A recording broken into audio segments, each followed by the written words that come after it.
Okay, so I just finished the Expanse Osiris Reborn's closed beta, which was only like an hour or an hour and a half, just depending on how long you took. But it was a really good time, at least to me. And I wanted to give I guess this would be like a first impressions. I'm guessing that's what they want from this closed beta, is first impressions and feedback on it. At least what little feedback you can get from playing a game for just about an hour. But I feel like they picked a really good mission for you to be able to test out the game on. Right off the bat, I have to say, that it feels like incredible. It feels like a big step up in terms of production and just like overall quality, but just the way the game felt in general, it felt like it was such a big leap in production.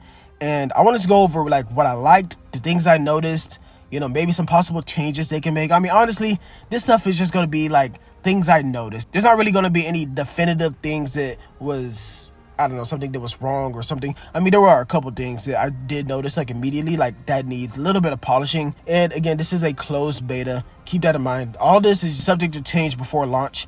So it's really just about giving them feedback and letting them know what we think about certain systems is currently in the game right now. So yeah, keep that in mind. Any praise or any criticism I have of this game is solely in purpose of helping the developers with feedback. So right at the very start of the closed beta, you have two difficulty options before you get into the game. There's normal and there's hard.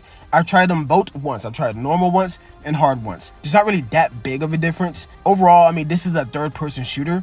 Like, if you've played third-person shooters, you're probably not going to have a hard time with this game. And this is mostly going to be a narrative-focused game, so I expected that going into it. But yeah, overall, the game wasn't too challenging, but it was still fun. Like, the combat was still really fun. Before I really get into the combat system, though, you have 4 options for character types. And it's going to be Belter, Officer, or Hacker, and it's going to be Earther, Officer, or Hacker. I've done 2 playthroughs so far. I've done Earther, Officer, and I've done Belter, Hacker. Obviously, the 2 most different character types. And right away, you can obviously tell the big difference in this character is that an Earther Officer is really lacking in terms of like the hacking department or being able to open doors.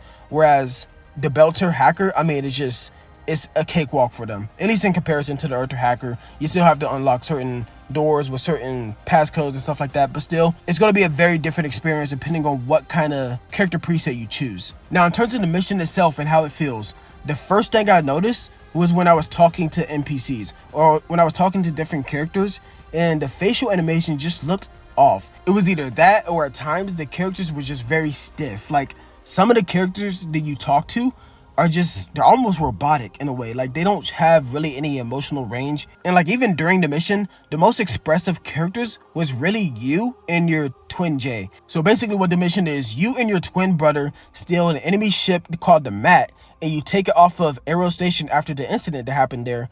And right off the bat, I have to say, I could already tell they're handling this whole Aero situation incredibly well. I've read the first 5 books of The Expanse, so I was looking to see where they would drop bits of lore and how it connected with the main story. And so far, they've done an incredible job of it. I can already tell in just a little bit of time I had with this one mission. But in this mission, you and your brother Jay just got off the Aero Station and you took an enemy ship called the Mat, which belonged to Protogen, who is going to be probably like the main driving force antagonist in this game. And so Protogen ends up tracking your ship down back to your station. And with the help of Safar, who is probably one of your first companions, he is a Belter Hacker, you have to navigate through the station and take out Protogen enemies along the way. You also at a certain point end up outside of your station and you end up doing battle in space.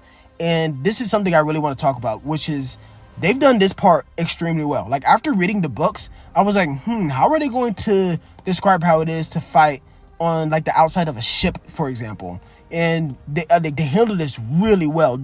The way the inertia feels, it almost makes it feel like you're literally moonwalking on the surface. The way the grav boots work, you're not exactly disoriented, but it still feels a little off whenever you're shifting or going from one piece of cover to the next. I also really like the addition of the thrusters, which is kind of like a dodge in a way, but it feels really good to use as an escape tool or to get from one piece of cover to another. But yeah, that's basically all the mission really entails. Again, it's kind of short. It's only about an hour, maybe like an hour and a half longer if you're really stretching it. But still, I really enjoyed the mission for what it had to offer. But yeah, let's move on to the gear and skill points, which is probably one of the most important aspects about this beta. So basically, your kit of gear includes subsystems, which is basically like perks. You get different gear to increase modifiers like plus 15% accuracy or critical damage.